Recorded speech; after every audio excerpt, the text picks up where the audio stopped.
मैं हूँ वंदना भारती। और ये जो वीडियो है ये खासकर मैंने किसान भाइयों और ट्रेडर्स को ध्यान में रख के बनाया है जो जीरा में यहाँ पे व्यापार करते हैं। काफी दिनों से ये रिक्वेस्ट आ रही थी कि जीरा पे वीडियो बनाया जाए, और जीरा एक ऐसी कमोडिटी है।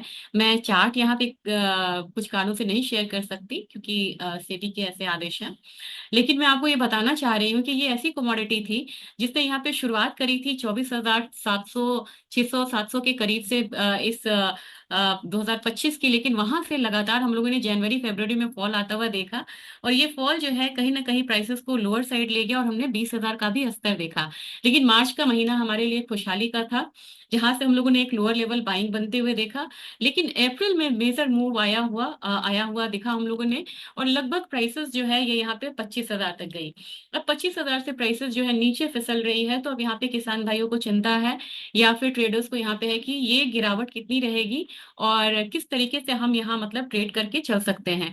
इससे पहले मैं आपको चाह रही थी कि एक छोटा सा प्रेजेंटेशन है वो मैं आपसे शेयर करना चाह रही थी, ताकि आपको अभी के जो फैक्ट्स है वो भी समझ में आए, और साथ में समझ में आए कि किस तरीके से यहाँ पे हम ट्रेड करके चल सकते हैं। तो मैं आपसे एक प्रेजेंटेशन ही यहाँ पे शेयर करना चाहूंगी। आई होप सो ये यहाँ पे आपको विजिबिलिटी इसकी अच्छी होगी।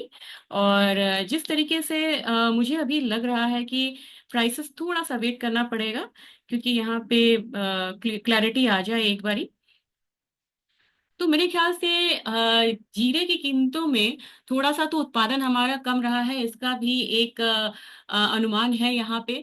दूसरी चीज है कि जो हमारा घरेलू बाजार के साथ साथ इस पर एक्सपोर्ट डिमांड जो है वो यहाँ पे अच्छी हुई है। और रिसेंटली हम लोगों ने जो एक्सपोर्ट का फिगर्स था वो अच्छा आता हुआ देखा था, और जब हमारी करेंसी 88 तक गई थी तो हमारा जो जो पैरिटी था वो काफी यहाँ पे कॉम्पिटिटिव हो गया हुआ था। अब 2025-26 में अगर आप देखेंगे तो जीरा उत्पादन में सालाना आधार पर 19% की जो गिरावट है, इसका यहाँ पे एक अनुमान जो है वो लगता हुआ दिख रहा है। अब त्योहारी डिमांड और शादी विवाह का जो समय है वो यहाँ पे शुरुआत हो चुकी है, और इसके साथ साथ हमारा आता है मानसून। मानसून में स्पाइसेस की डिमांड बढ़ती है, जिसकी वजह से हम लोग एक अपसाइड आता हुआ देखते हैं। अब दिसंबर 2024 में अगर देखा जाए पूरे 9 महीने में, तो निर्यात कितना बढ़ा, तो 48% of Y Y basis basis पे, यानी कि एक साल में हम लोगों ने 38-48% का जो निर्यात है वो बढ़ता हुआ यहाँ पे देखा है। ओवरऑल देखा जाए तो सिर्फ अप्रैल से दिसंबर की बात की जाए, क्योंकि ये जो डेटा था आंकड़ा ये तो आपको साल भर का था, लेकिन अप्रैल से दिसंबर तक यानी कि 9 महीने का अगर हम आंकड़ा देखते हैं तो निर्यात जो है ये 165,000 टन रहा, जो कि पिछले साल से 73% अधिक है। यही वजह है कि हम लोगों ने निचले स्तर से एक बाइंग जो है वो आता हुआ देखा। और भारतीय जीरा की जो कीमतें हैं अब कॉम्पिटिटिव हो गई है, यानी कि प्रतिस्पर्धा स्पर्धा में यहाँ पे है। इससे आपको डिमांड बढ़ने की उम्मीद है। अब डिमांड कहाँ बढ़ेगी और किधर से बढ़ेगी, तो आपको यूएई, चीन, बांग्लादेश और नेपाल से मांग का इजाफा हुआ है। और चीन आपका सबसे बड़ा खरीदार यहाँ पे है, और दूसरे स्थान पे हमारा यूएई आता है, यूनाइटेड अरब एमिरेट्स आता है। अब चलते हैं थोड़ा कि यहाँ का हिसाब किताब प्रोडक्शन का क्या है, एक्सपोर्ट का क्या है, ये देखते हैं, तो इसमें ज्यादा क्लैरिटी आएगी। तो जीरा का प्रोडक्शन अगर आप देखेंगे तो 2021 में हमारा मामला सबसे ज्यादा था स्ट्रॉन्ग, जब यहाँ पे बहुत सारा प्रोडक्शन हुआ था और एरिया भी बढ़ा था। इसके बाद एरिया लगातार डाउन आया, तो आपको याद होगा कि प्राइसेस काफी बढ़िया बढ़े थे यहाँ पे। लेकिन यहाँ पे प्राइसेस बढ़ने के साथ साथ जो हिस्टोरिक हाई हमारा आया था, ये लोअर लेवल पे जो बाइंग लोअर यहाँ पे प्रोडक्शन हुआ था, उसके बाद अचानक से यहाँ पे प्रोडक्शन फिगर भी बढ़ा, और इसके बाद हम लोगों ने प्राइसेस में डाउनसाइड आता हुआ देखा। तो ये जो आप चार्ट देख रहे हैं ये वाला प्रोडक्शन का डेटा है, और ये एरिया का डेटा है। तो जैसे जैसे यहाँ पे एरिया कम हुआ हमारा प्रोडक्शन कम हुआ, फिर यहाँ से एरिया बढ़ा हमारा प्रोडक्शन भी बढ़ा। लेकिन इस साल यहाँ पे एरिया कम है, प्रोडक्शन कम होने की उम्मीद है, और मेरे ख्याल से यही इम्पैक्ट यहाँ पे प्राइसेस पे दिख रहा है। तो वो तो बात आपको प्रोडक्शन की होगी और एरिया हो गया। अब जब यहाँ पे आप आएंगे तो आपको ये डेटा है सिर्फ एक्सपोर्ट का। अब आप बोलेंगे एक्सपोर्ट कमोडिटीज, तो जी हमारा अपना कंजम्पशन है, हम सबसे बड़े कंज्यूमर भी हैं यहाँ पे। लेकिन एक्सपोर्ट कमोडिटी है तो एक्सपोर्ट कमोडिटी है तो एक्सपोर्ट का क्या यहाँ पे आंकड़ा है ये बहुत महत्व रखता है। जीरा हो, हल्दी हो, कोरिएंडर हो, ग्वार हो, मेंथा हो, कैस्टर हो, कोकुड हो, ये जितनी कमोडिटीज हैं ये एक्सपोर्ट बेस्ड होती हैं। तो आपको एक्सपोर्ट नंबर्स को ध्यान में रख के ही यहाँ पे ट्रेडिंग करनी होगी, या किसी तरीके का आपको फैसला लेना होगा। तो ये वाला जो लेवल, ये जो आप बार देख रहे हैं, ये जो बैगनी कलर का है, ये आपको 24-25 का दिखा रहा है, ये 3 इयर्स एवरेज है, और उससे 1 साल पहले का है। तो आप देखेंगे कि किस तरीके से यहाँ पे एक्सपोर्ट जो है हर साल पिछले साल में बढ़ा है, और ये जो एवरेज है इससे ज्यादा रहने की इसने कोशिश करी है, जिसकी वजह से हम लोगों ने देखा है कि एक्सपोर्ट डिमांड बेहतर हुआ है, 3 इयर्स के एवरेज से बेहतर है। और यहाँ पे हम लोगों ने एक इजाफा आता हुआ प्राइसेस में देखा है। लेकिन अब यहाँ पे मैं बोलूंगी कि क्या लग रहा है आगे, और किस तरीके का चार्ट यहाँ पे दिख रहा है, और सीजनैलिटी का एक चार्ट मैं आपको दिखाने जा रही हूँ, बड़े ध्यान से देखिएगा। इसमें हम 12 महीने में जीरा किस तरीके से ट्रेड करता है ये देखते हैं।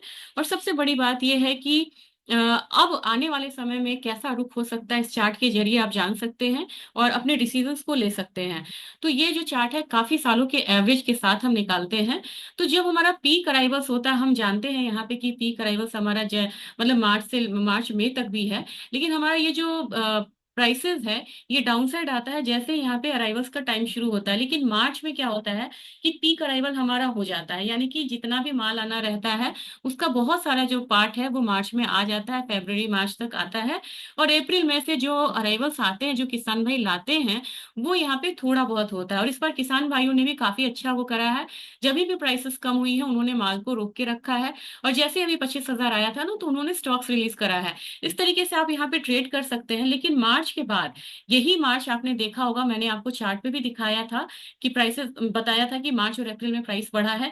ठीक देखिए, यहाँ पे मार्च में एक जीरा ने लो लगाया, तो इस बार भी हमारा लो लगा था 20,000 के करीब का। और फिर जैसे ही वहां से वापसी हुई है, तो आप देख रहे हैं अप्रैल मई सब में ये यहाँ पे थोड़ा सा मतलब स्ट्रगल करेगा। अप्रैल मई में, अप्रैल तो अब ये खत्म होने वाला है, मई में भी मान लीजिए कि थोड़ी सी बढ़त आपको देखने को मिलेगी। लेकिन कोई किसान भाई है तो यहाँ पे आप माल को थोड़ा 2-3 महीने का वेट करेंगे तो आपको अच्छा भाव मिलेगा। अच्छा भाव आपको कब मिलेगा? तो जून जुलाई अगस्त का जो सीजन, जब यहाँ पे शादी, मॉनसून, त्योहारी डिमांड, तीन जब यहाँ पे रहेगा और हमारा अराइवल्स यहाँ पे पूरा पूरा आ चुका होगा, और यहाँ से आपको एक्सपोर्ट डिमांड भी बढ़ता है, तब जाके आपको जो मेजर जो आपका अपसाइड है या मुनाफे का टाइम आपको आएगा, जुलाई अगस्त तक। तो जो लोग यहाँ पे ऑलरेडी माल बेच चुके हैं, सही है, उन्होंने भी अच्छा दाम लिया है। लेकिन अगर आपको और यहाँ पे मुनाफा लेना है, तो मेरी राय रहेगी कि कृपया करके 1-2 महीने आप प्राइसेस को यहाँ पे थोड़ा सा, स्टॉक्स को अगर रखते हैं, तो आपको 2-3 महीने के बाद आपको एक अच्छा प्राइस देखने को मिलेगा। अब आप बोलेंगे कि मैंने ये तो बता दिया, तो अभी से नीचे का दाम जो है वो कहाँ तक हो सकता है? तो ये मैं बताना चाहूंगी कि नीचे में आपको मैक्सिमम जो डाउनसाइड है, अभी मान के चलिए कि मैं आपको बता रही हूँ कि कहाँ पे ये ट्रेड हो रहा है। तो अभी का जो स्पॉट है, ये करीब करीब 23,507 के करीब हमारा स्पॉट चल रहा है। और फ्यूचर्स मार्केट कहाँ चल रहा है? 23,100। यानी कि हमारा स्पॉट जो है वो प्रीमियम पे ट्रेड हो रहा है, और फ्यूचर्स जो है वो डिस्काउंट है। फिर से बताना चाहूंगी, रेट्स ध्यान में रखेंगे आप। 23,500 हमारा स्पॉट है, और 23,140 हमारा फ्यूचर्स है। आपको भी पता है कि वायदा बाजार में बहुत ज्यादा दिनों तक स्पॉट से नीचे प्राइस नहीं रहता है। तो वायदा बाजार पे भी प्राइस यहाँ पे बढ़ना चाहिए, और साथ में बढ़ना चाहिए स्पॉट मार्केट में भी। तो स्पॉट मार्केट में बढ़ने से बात करने से पहले मैं ये बताना चाहती हूँ कि नीचे की तरफ आता है तो कितना आएगा, क्योंकि आपको अपना रिस्क जान के रखना होगा। नीचे की तरफ जो लेवल्स है, ये 22,300 से 22,350 का है। यानी कि वायदा बाजार में जो 23,145 आ रहा है, वो हो सकता है कि हम 22,300 आता हुआ देखें। लगभग 800 रुपए का फॉल यहाँ पे है। अगर यहाँ नहीं सस्टेन करता है, तो 21,800 तक का लेवल जो है वो आता हुआ दिख सकता है। इसकी तैयारी आपको करनी होगी, क्योंकि अगर हम पहले से डाउनसाइड लेवल भी जान के रहें तो वो ज्यादा आपको अच्छा है। लेकिन अब बात होती है अच्छी बात कि अपसाइड कितना आ सकता है। तो अपसाइड में मुझे लग रहा है कि 24,000 से 24,700 आपको 1-2 महीने में देखने को मिलेगा।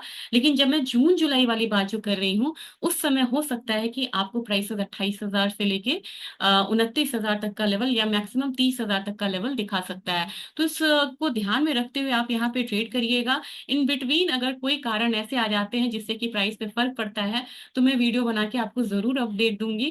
ज्यादा से ज्यादा ये वीडियो शेयर करिएगा, और कैसा लगा और क्या चीज मैं ऐड कर सकती हूँ ये जरूर बताइएगा। धन्यवाद।